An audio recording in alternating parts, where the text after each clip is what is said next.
Hi Sagittarius, welcome to May. This is Teresa from Tarot by T. And before I get started on your reading, I want to call in some good energy and create some sacred space. And I want to say thank you, as always, for your support. Thank you for commenting. Thank you for liking, sharing, subscribing to this channel. And for those who've ordered readings, thank you for choosing me. I appreciate your support. And if you're new to the channel and you're watching for the first time, welcome. And I just want to let you guys know I really appreciate all the support I'm getting and all the viewerships and subscribers. I'm glad that these readings are helping people. So let's find out what's going on in May for Sag. We've got a new moon in Taurus on May 4th and a full moon in Scorpio on the 18th, and that'll be falling in your 12th, 6th house axis. Taurus, let's see, Taurus will be your 6th house. So new beginnings in work, maybe, or a health plan. Well, let's see what's happening. What do the cards say for Sag? What does Sag need to know about love and relationships for the month of May 2019? What is coming up for Sagittarius for the month of May 2019?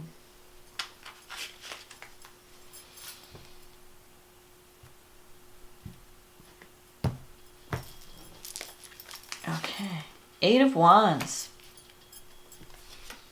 The Hermit. The 8 of Cups. The 10 of Wands. The 7 of Pentacles. The Sun. The 6 of Wands. Awesome. The Chariot. The 6 of Cups. And the King of Wands. Aha. Okay. So you have a bunch of 8s here, man. That's good. And 6s. So that's wonderful. So the 8 of Wands, you start the month off. The 8 of Wands means opportunity, doors opening up, things happening, travel, messages. Could be messages of love, just news coming in, you know, things happening suddenly, quickly. So you're going to be making some decisions in May because there are all these opportunities surrounding you. And with the Hermit, you're going to have to figure out, like, what is it that I really want and what do I need? Because the Hermit is a card of, okay, you know, it's like these opportunities are there for you. And you have to decide, which one do I take? Which path do I choose? Which opportunity is going to bring me what I really need? What's going to fulfill me? So you may need to take some time out to think about it and to say, you know, what is it that I really want? You know, because maybe you have different channels where you can focus your energy, but you can't do it all. But even though I know, Sag, you're going to die trying, at some point you have to figure out, where do I focus my energy for the greatest fulfillment and my greatest success? So the Hermit can be like a kind of a lonely energy. You might have been, you might be isolating yourself. It's possible that you've been working really hard and you haven't had time to connect with people. You have the 8 of Cups in the past. That's a card of walking away from something that was once good and is no longer fulfilling. So you're really considering leaving. It could be a relationship, but it could also be a work situation or a lifestyle. There's something that you have been doing. It could even be a relationship that, you know, you once cared very much about this person, but things are changing and it's just the spark's not there. And you're looking for fulfillment. You know, you want to move on to something that's maybe even more spiritual or more fulfilling on some kind of level. This is just, it's like lost its spark, and that could be a career situation. It could also be a relationship. Because everything change, life, things change. You start out, really in love, and then over time things kind of change, they get stale. So you might be dealing with that. Or you could be dealing with a career path decision. Like, the work that I've been doing is just not fulfilling anymore, and now I want to do something else. But I don't know what. So with the Hermit, you're really considering all these things. And the Hermit, sometimes you want to go, you may bounce some ideas off some people. You may go to a trusted friend or a family member or someone whose opinion you respect, a counselor. For guidance. You're looking for guidance. What do I do? How do I deal with this situation? The Ten of Wands is a card of carrying a heavy burden. Maybe you've taken on more than you can handle. And it's starting to get to you now. And you're getting burnt out. So you may have to put down some of those burdens. You might have to drop some of those things that are taking up a lot of your time and energy. And really decide, like, what do I keep and what do I let go? Because I can't do it all. I'm going to kill myself trying. I'm going to burn myself out. Because you're not going to be enjoying the work. If you're overworking yourself and you're killing yourself, maybe you've taken on too much, and you have to learn how to balance that energy. I have to have some fun too. My life can't be all work and no play. So maybe your relationship was kind of a burden and you were taking all the responsibility for it. And now you've decided to put that down. Because the Ten of Wands is the good thing about the Ten of Wands is you're at the end of the line when it comes to carrying that baggage. So you're ready to release some baggage. You're ready to put down that burden that's been holding you back. Like, it's like trying to run a race with, 50 pounds on your back. And you're like, I can't get anywhere because I have all this weight on me. So you're going to be able to put this down, this burden. And with the Hermit, you might be like taking time out to listen to your inner voice. Meditate. Really ask yourself, to get away from all the crazy, hustle and bustle of your life and all the demands that are being asked of you, and take some time out and think, what is it that I really want? What would really make me happy? Whether it's in a relationship or a career situation, so that you know what to release and what to hold on to. Now, the Seven of Pentacles is a card of waiting to see what's going to bear fruit. It's a card of planting seeds. So you may have planted a lot of seeds in different areas, and you're waiting to see what sticks, what takes off. What is it that's going to bring me some, rewards for my efforts. Because there is opportunity coming. Things are going to start to change. If you've been stagnant and things have not been really moving, that may change in May. Because you have the Sun here. The Sun in your near future, it means that whatever problems you've been experiencing can be overcome. And the Sun means, it's like days are getting brighter. The Sun is having fun. You could be connecting with someone that makes you really feel happy, brings joy into your life. It could be a relationship where when you're with this person, you're having fun, you're enjoying their company. You really like the person. And they bring out that childhood joy within you. It's like you're honoring your inner child when you're with them. You're not feeling weighted down by work. You're just like, oh, this is fun. I'm with this person, and they lighten my mood. They lighten my load. I can really enjoy life when I'm with this person. It can also bring, because the Sun can mean a marriage card or a commitment card. Like you're committing to a path that brings you joy. Whether it's a relationship or even a career path. Because you have the Six of Wands here. This is a card of victory. So you're going to be recognized. This is a card of being recognized as someone who's talented.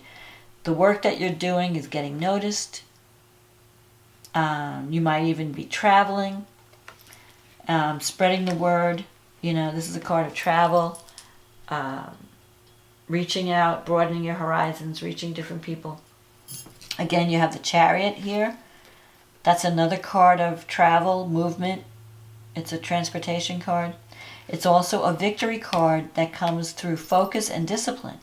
It's like, I've been scattering my energy in all these different directions. I have to really now focus on, find that laser focus, call in my energies, figure out where I want to really focus on. And then, zero in on that. And that's going to bring you the success that you're looking for. So, it's about using your mind to, not letting your mind run you all over the place, grabbing the reins, controlling your thoughts, controlling your vision, having vision, what you want to achieve, and having that laser focus to bring it into fruition.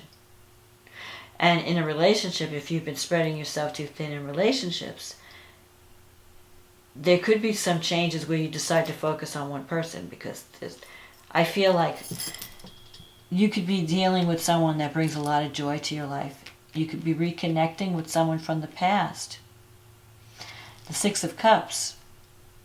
This could be connecting with someone, healing from the past, reconnecting with the past, and moving into the future together in a more harmonious way. And the King of Wands, it could be a fire sign too. You could be meeting another fire sign, or someone who has leadership ability, someone who is a very strong personality, very confident, someone who's a good mentor, someone who is knows who they are. When they come into a room, they have a presence. And this person could be of help to you, either in business, but even also as a relationship. So whoever you're connecting with, this is a strong person. Could be a little bit bossy at times, very maybe opinionated, but they tell the truth. They're very, they're not afraid to speak their mind. So they're going to be honest with you, and you could appreciate that as a Sag, as a fire sign. You want someone to be honest. You want to know. You want them to tell it like it is, and you'll get that from this King.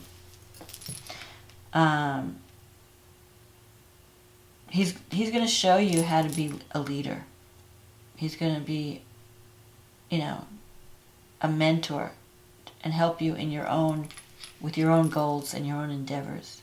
This is a person who knows how to lead. He knows how to manifest. So you're reconnecting, and this could also be a past life connection. And I feel like this relationship is going to have a healing effect on you. It's going to help you to heal from your past. So any kind of issues you may have had from past relationships, this new influence is going to help you to heal. And so you're going to be moving into a situation that has greater harmony.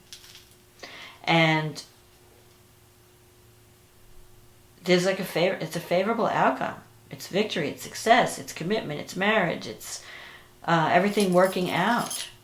So you're leaving behind stress and whatever's not fulfilling, and you're moving into this new opportunity.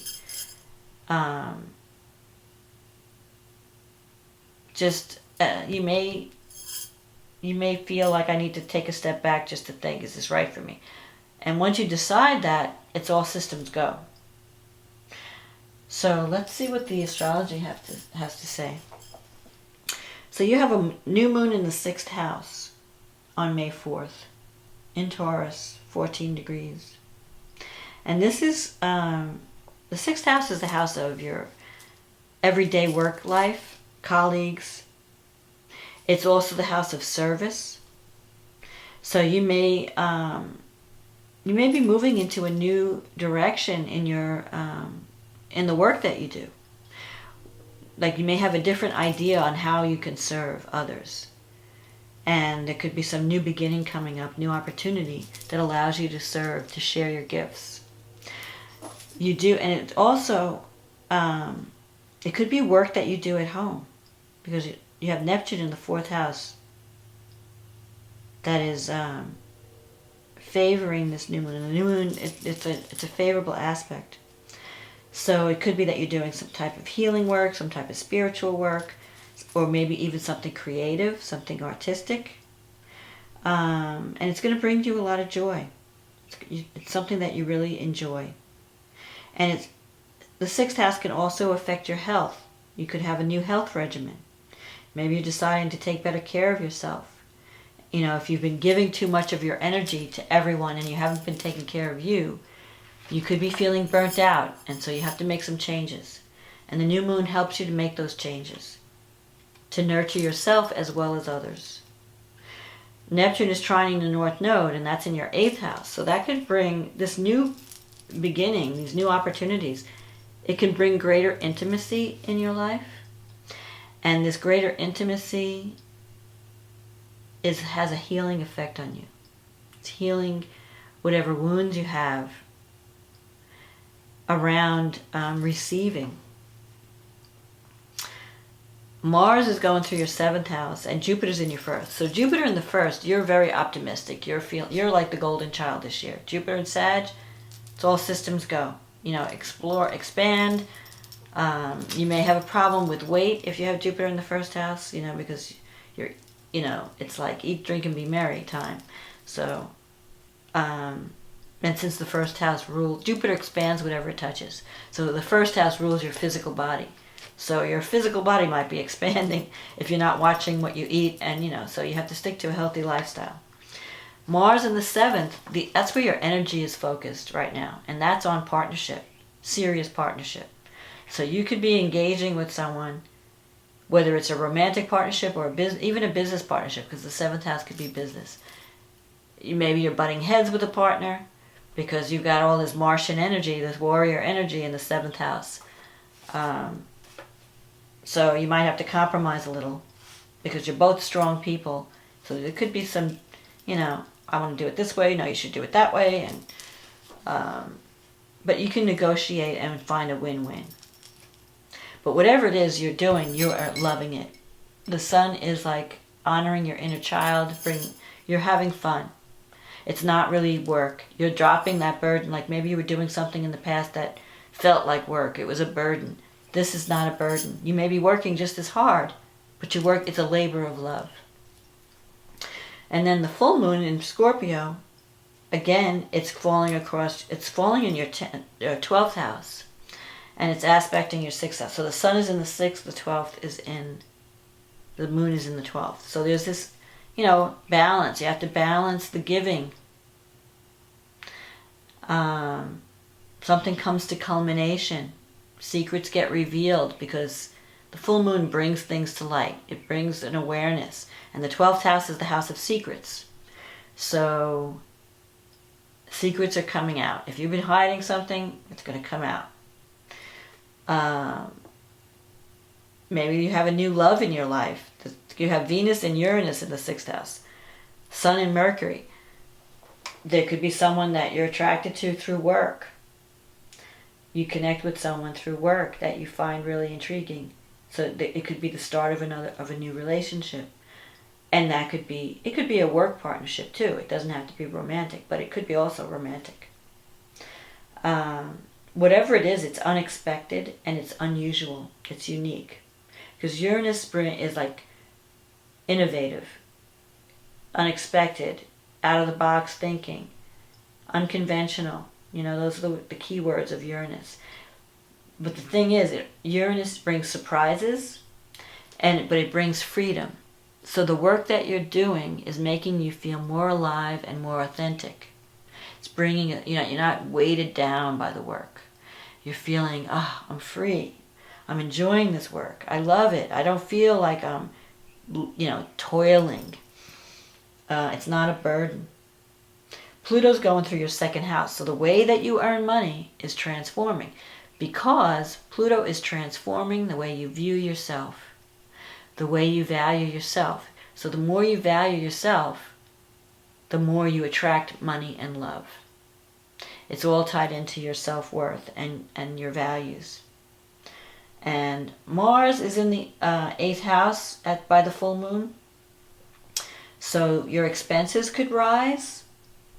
There could even be, sometimes the 8th house means surgery, with Mars in the 8th house. There could be some minor surgery you have to go through. You could also, but it's nothing to worry about. I mean, it's going to lead to a new beginning in your health regimen. So it's like maybe you have to take care of something that you've been neglecting or putting off. It could also mean that you're working harder at bringing in financial support because your bills are rising. You know, you have some bills to pay, and you're putting your energy like, how could I bring in more money? How can I get more financial support for the work that I'm doing? Because the 8th house is other people's income. It's not the money you make, you know, that like through your salary. It's money that you get from, like, let's say grants or inheritance, or, you know, even winning a prize, insurance payout. So money is going to be coming in, but it may be also going out because of Mars. But it also can bring, Mars is also the planet of sexual energy. And in the 8th house is the house of intimacy. So you could be connecting with someone in a more intimate way. You know, it could work that way also. Whatever it is, you're going to be loving life in May because the sun is here.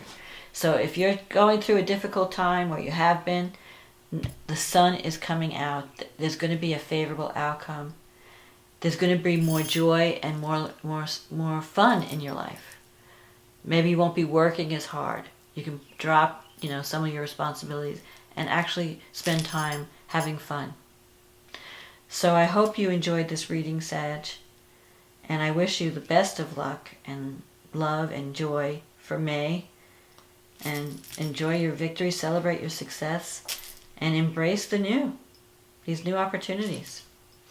And I will talk to you again. If you want to have a reading to go over your personal situation, just click on the link in the description box. In the meantime, I will talk to you next month. Enjoy May. Okay, bye now.